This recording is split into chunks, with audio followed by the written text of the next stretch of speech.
Supreme court ने article 184(3) के मुकदमात पर सर्कुलर जारी कर दिया। चीफ जस्टिस ने जस्टिस काजी फाज ईसा के अक्सरियती फैसले को मुस्तरद कर दिया। सुप्रीम कोर्ट ने आर्टिकल 184(3) के मुकदमात पर सर्कुलर जारी कर दिया, जिसके मुताबिक जस्टिस काजी फाज ईसा के फैसले में आज खुद नोटिस का इख्तियार इस्तेमाल किया गया। सईद बलूच से मजीद जानते हैं। जी सईद, अपडेट कीजिएगा।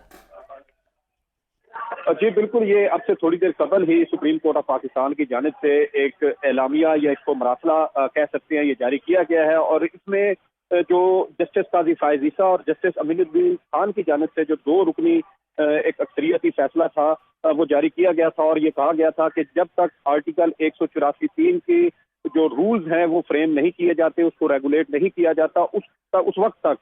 सुप्रीम कोर्ट में जितने भी ऐसे मुकदमात ज़ेर समाअत हैं जो आइन के आर्टिकल 184(3) के तहत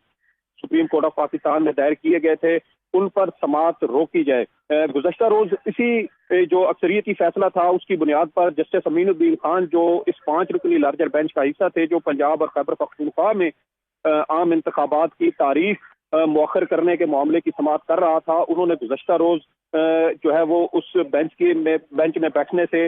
इनकार कर दिया, माजरत कर ली और इस तरह बेंच टूट गया। जिसके बाद फिर सुप्रीम कोर्ट ऑफ पाकिस्तान की जानिब से शाम को जो अदालती अमला था उनकी जानिब से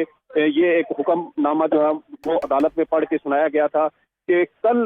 दिन 11:30 बजे पंजाब और खैबर पख्तूनख्वा में आम इंतखाबात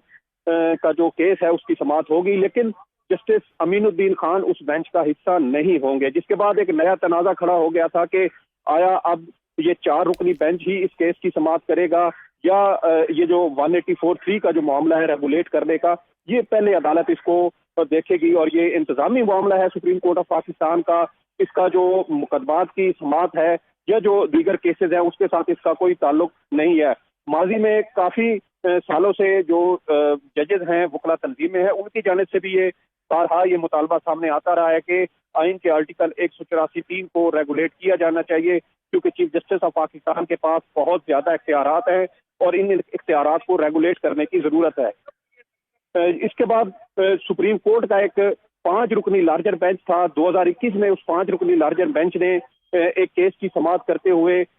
आर्टिकल 184(3) को इस्तेमाल करने के हवाले से कुछ पैरामीटर्स तय किए थे। चीफ जस्टिस जो मौजूदा चीफ जस्टिस हैं जस्टिस उमर अता बंदयाल, ये उस 5 रुकनी लार्जर बेंच को हेड कर रहे थे। और उस 5 रुकनी लार्जर बेंच ने कुछ पैरामीटर ये तय किए थे कि अगर कोई जज सुप्रीम कोर्ट का जो अज खुद नोटिस लेना चाहता है तो वो मामला चीफ जस्टिस ऑफ पाकिस्तान को भिजवाएगा।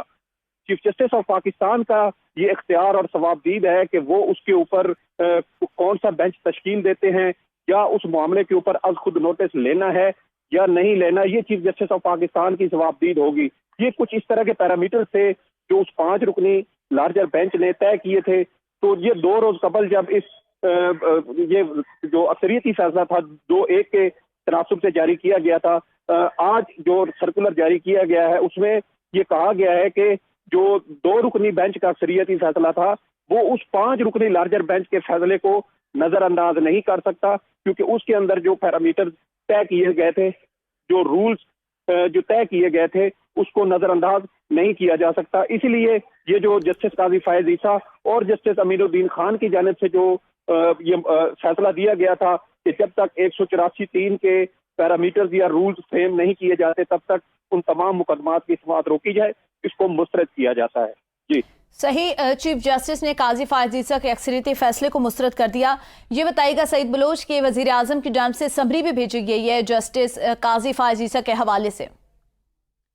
जी बिल्कुल, ये जब जस्टिस काजी फायज ईसा की जानिब से ये फैसला जारी किया गया था उसके बाद गुज़श्ता रोज ये खबर सामने आई थी कि वजीर आजम की जानिब से सुप्रीम कोर्ट में पहले से ज़ेर अल्तवा क्यूरेटिव रिव्यू पिटीशन दायर की गई थी जब पाकिस्तान तहरीक इंसाफ की हुकूमत थी। और उस क्यूरेटिव रिव्यू पिटीशन को दूसरी नजर सानी दरखास्त भी कहा जाता है या काबिल इस्लाह नजर सानी दरखास्त उसको कहा जाता है। पाकिस्तान के जो अदालती निज़ाम है उसके अंदर क्यूरेटिव रिव्यू पिटीशन की कोई मिसाल नहीं है, लेकिन भारत के अंदर एक ऐसी मिसाल हमें मिलती है जहां पर एक बार नजर सानी जब खारिज हो गई तो उसके बाद एक और नजर सानी या क्यूरेटिव रिव्यू पिटीशन जो है वो दायर की गई थी। और भारत की ही इसी मिसाल को बुनियाद बनाकर जो साबिक वजीर कानून थे बैरिस्टर फरोग नसीम, उनकी जानिब से ये सुप्रीम कोर्ट ऑफ पाकिस्तान में दायर की गई थी, जिस पर रजिस्ट्रार ऑफिस की जानिब से कुछ एतराज़ात भी आयद किए गए थे और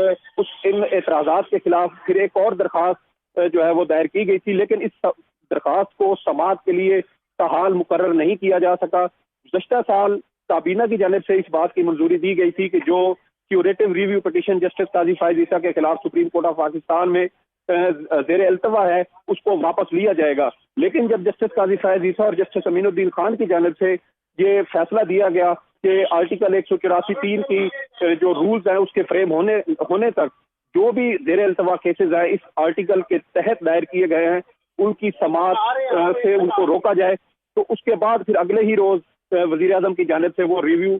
जो क्यूरेटिव रिव्यू पिटीशन थी वो वापस लेने का ऐलान किया गया, जिसकी वजह से फिर सूरत हाल जो है वो मशकूक हो गई और मुख्तलिफ जो वकला तंजीमें हैं जो आईनी और कानूनी माहिरीन हैं उनकी जानिब से भी ये सरगोशियाँ की जा रही थी कि ये जो टाइमिंग है क्यूरेटिव रिव्यू पिटीशन वापस लेने की ये बहुत अहम है।